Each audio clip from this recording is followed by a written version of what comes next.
Hello, সবাই কেমন আছেন? আজকে নেহারি রান্না করব, সেই রেসিপি সবার সাথে শেয়ার করব।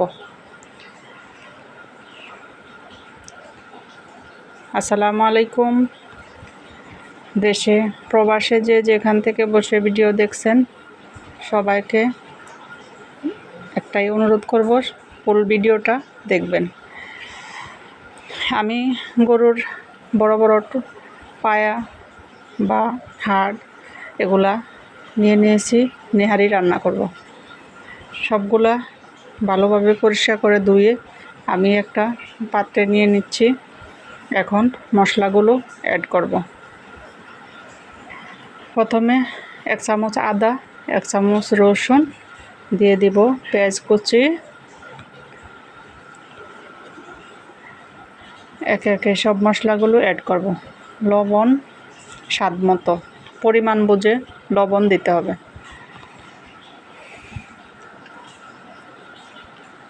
দিয়ে দিব 1/2 চামচ লাল মরিচের গুঁড়া, 1/2 চামচ ধনিয়ার গুঁড়া, 1/2 চামচ হলুদের গুঁড়া। আমি 1/2 চামচের থেকেও কম হলুদের গুঁড়া দিয়েছি, একটু সাদা হবে। জিরার গুঁড়া,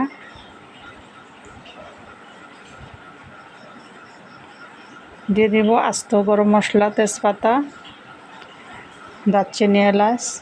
এখন দিয়ে দিলাম 1/2 চামচ গরম মশলা গুঁড়া।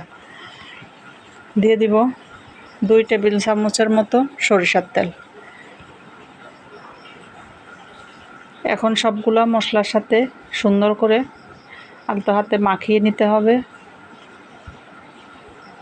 মশলাগুলো সুন্দর করে এভাবে মাখিয়ে আমি প্রেসার কুকারে দিয়ে দিব।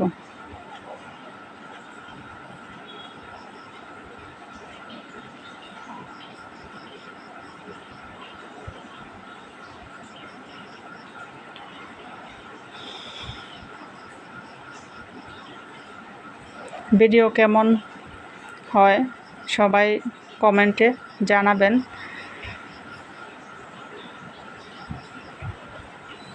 অনেকে আছে লাইক দিয়েই চলে যায়, কিন্তু ফুল ভিডিওটা দেখে না, সবার জন্য বলছি। এখন দিয়ে দিব প্রেসার কুকারে আমি সবগুলা, আর এভাবে সুন্দর করে বিছিয়ে বড়গুলা নিচে ছোটোগুলা উপরে গুছিয়ে দিয়ে দিব।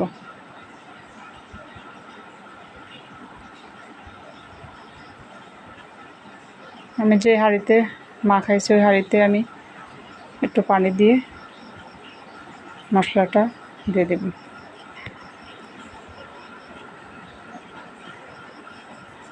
এখন দিয়ে দিব পরিমাণ মতো পানি, যেহেতু নেহারি একটু ঝোল ঝোল থাকবে, ওই পরিমাণটা আমি পানি দিব। এখন সব কিছু অ্যাড করে এভাবে আমি প্রেসার কুকারে ঢাকনা লাগিয়ে চুলা বাড়িয়ে দিব।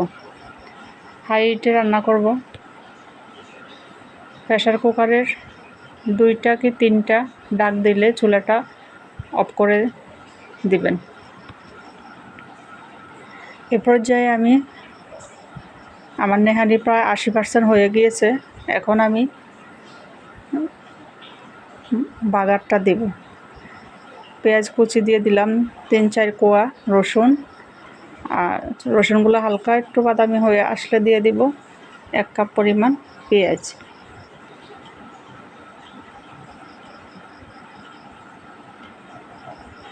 পেঁয়াজ রসুন একদম লাল বাদামি কালার হয়ে আসলে আমি নেহারির গুলো ঢেলে দেব এটাতে। এ পর্যায়ে আমি নেহারি ঢেলে দেব।